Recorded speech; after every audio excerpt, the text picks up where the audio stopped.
नमस्कार प्रशिक्षणार्थ्यांनो, रेफ्रिजरेशन आणि एअर कंडिशनिंगच्या या मॉड्यूलमध्ये आपले स्वागत आहे।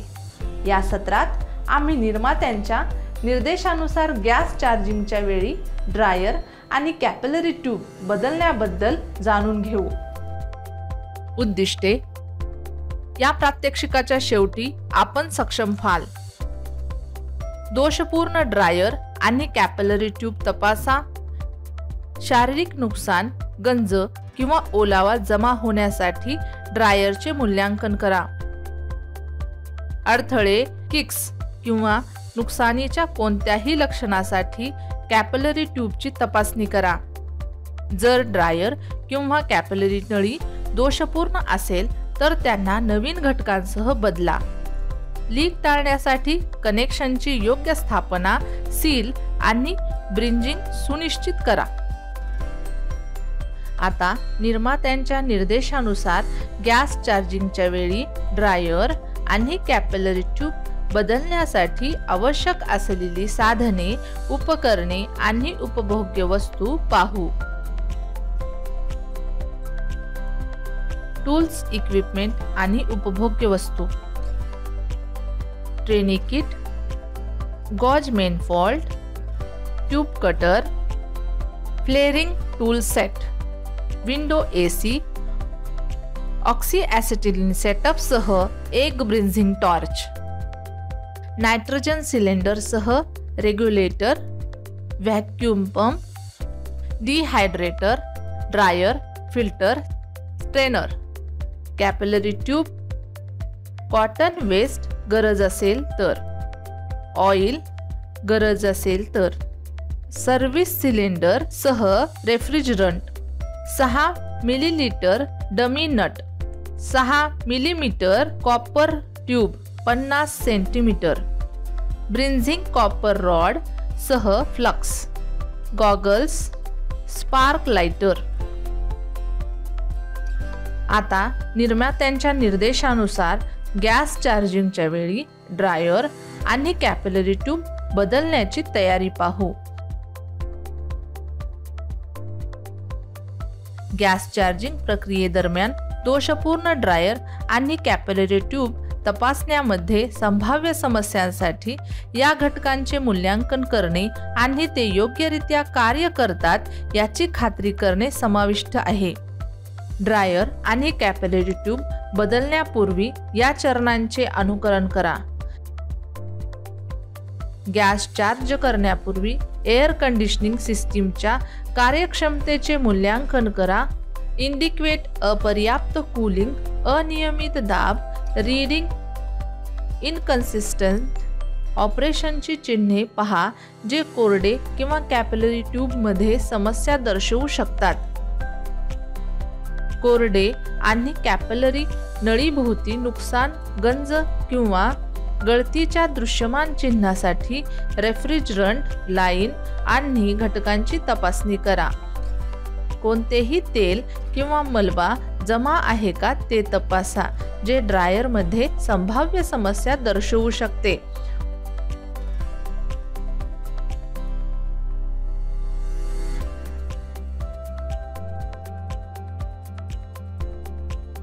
उच्च आणि कमी दाब दोन्ही बाजूसह वेगवेगळ्या बिंदूंवर सिस्टीमची दाब पातळी तपासण्यासाठी मॅनिफोल्ड गेज सेट वापरा। अनियमितता किंवा लक्षणीय विसंगतीसाठी गेज रीडिंगचे निरीक्षण करा जे कोरडे किंवा कॅपिलरी ट्यूबमध्ये समस्या दर्शवू शकतात। लीक डिटेक्शन सोल्युशन किंवा ड्रायर आणि कॅपिलरी ट्यूब कनेक्शनच्या आसपास इलेक्ट्रॉनिक लीक डिटेक्टर वापरून गळती तपासणी करा। कोणतीही गळती आढळल्यास दुरुस्ती किंवा बदलण्यासाठी क्षेत्र चिन्हांकित करा। उघडे, अडथळे, किंग्स किंवा नुकसानीच्या कोणत्याही लक्षणासाठी कॅपिलरी ट्यूबची तपासणी करा। रेफ्रिजरंटच्या प्रवाहात अडथळा आणणाऱ्या अडथळ्यांपासून ट्यूब मुक्त असल्याची खात्री करा। शारीरिक नुकसान, गंज किंवा ओलावा जमा होण्यासाठी ड्रायरचे मूल्यांकन करा। जर ड्रायरला तडजोड किंवा खराब झालेले दिसले तर सिस्टीम कार्यक्षमता राखण्यासाठी ते बदलण्याचा विचार करा.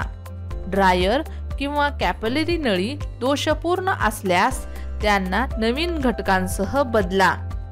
लीक टाळण्यासाठी कनेक्शनची योग्य स्थापना, सील आणि ब्रिंजिंग सुनिश्चित करा. आता निर्मात्यांच्या निर्देशानुसार गॅस चार्जिंगच्या वेळी ड्रायर आणि कॅपिलरी ट्यूब बदलण्याची प्रक्रिया पाहू. कार्य 1. दोषपूर्ण डिहायड्रेटर आणि कॅपिलरी तपासा आणि बदला. 10 मिनिटांसाठी मशीन सुरू करा आणि चालवा. बाष्पीभवन आणि ग्रिलमध्ये थंड होण्याच्या प्रभावाचे निरीक्षण करा. ड्रायर शारीरिकदृष्ट्या तपासा आणि ते उबदार असावे. जर ते कोरडे यंत्रामध्ये अंशतः थंड आणि घाम येत असेल तर ते वाळवणारे दोषपूर्ण असल्याची खात्री आहे. मशीन थांबवा. सिस्टीम मधून रेफ्रिजरंट बाहेर काढण्यासाठी कॉम्प्रेसर मधील चार्जिंग लाईन कापून टाका. चार्जिंग लाईनला हँड शट ऑफ व्हॉल्व्ह जोडा. सिस्टीम मध्ये गेज मिनीफॉल्ट सेट कनेक्शन करा. ब्रीझिंग टॉर्चने डिब्रीझिंग जॉईंट करून ड्रायर आणि कॅपिलरी काढून टाका. दृश्य पहा. तांबे ब्रिंजिंग रॉड सह द्रव्य रेखा आणि कोशिका ट्यूब सह नवीन डिहायड्रेटर ब्रेज करा. नायट्रोजन गॅस वापरून युनिटला दाब द्या. साबणाच्या द्रवणाद्वारे ब्रिंजिंग सांध्यावर गळती चाचणी. गळती न आढळल्यास नायट्रोजन गॅस बाहेर काढा. हँड शट ऑफ व्हॅल्यू बंद करा. व्हॅक्यूम पंप मॅनिफोल्डला जोडा आणि हँड शट ऑफ व्हॅल्यू उघडा. व्हॅक्यूम पंप सुरू करा आणि कंपाऊंड गेज निरीक्षण करा, जे 45 मिनिटांनंतर 28 ते 30 Hg. मर्क्युरीचे इंचेस वाचले पाहिजे. व्हॅक्यूम स्थिर असल्याचे निरीक्षण करा. गेज मधून व्हॅक्यूम पंप कनेक्शन काढा. रेफ्रिजरंट, सर्व्हिस सिलेंडर आणि चार्ज गॅस मॅनिफोल्ड करा आणि जोडा. सक्शन आणि डिस्चार्ज प्रेशर तपासा. चार्जिंग लाईन पिंच करा आणि हँड शट ऑफ व्हॉल्व्ह आणि इतर कनेक्शन काढा. चार्जिंग पोर्ट योग्यरित्या ब्रेज करा.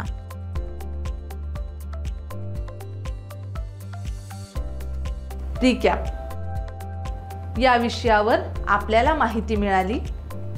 दोषपूर्ण ड्रायर आणि कॅपिलरी ट्यूब तपासणे, भौतिक नुकसान, गंज किंवा ओलावा जमा होण्यासाठी ड्रायरचे मूल्यांकन करणे, दोषपूर्ण ड्रायर किंवा कॅपिलरी ट्यूब नवीन घटकांसह बदलणे, लीक टाळण्यासाठी कनेक्शनची योग्य स्थापना, सील करणे आणि ब्रीझिंग सुनिश्चित करणे.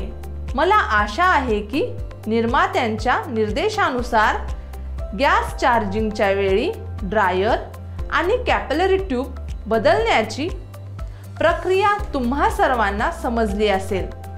धन्यवाद प्रशिक्षणार्थ्यांनो, आणि पुढच्या सेशनला भेटूया. बाय.